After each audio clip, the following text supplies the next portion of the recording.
Monday afternoon. இன்றைக்கி மழையினால் பசங்களுக்கெல்லாமே leave விட்டாங்க. என்ன குழம்பு வைக்கலான்னு யோசிச்சுட்டு இருந்தோம். ஸோ முட்டை குழம்பு வைக்கலான்ட்டு டிசைட் பண்ணியிருந்தோம். ஸோ என் ஸ்டைலில் எப்படி பண்ணலான்னு பார்க்கலாம் வாங்க.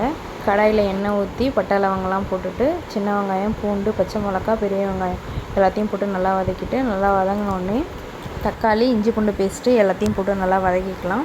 வதக்கினதும் மஞ்சத்தூள், சில்லி பவுடர், மல்லித்தூள், வீட்டில் அரைச்ச குழம்பு மிளகாத்தூள், கரம் மசாலா, எக் கறி மசாலா, தேவையான அளவு சால்ட்டு எல்லாத்தையும் போட்டு நல்லா வதக்கிக்கலாம். வதக்கிக்கிட்டு தேவையான அளவு தண்ணி ஊற்றிக்கலாம்.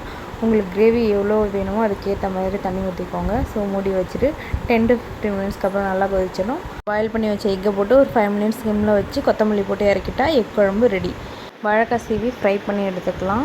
சமையல் எல்லாமே முடிச்சுட்டு கிச்சன் எல்லாமே க்ளீன் பண்ணிவிட்டேன்.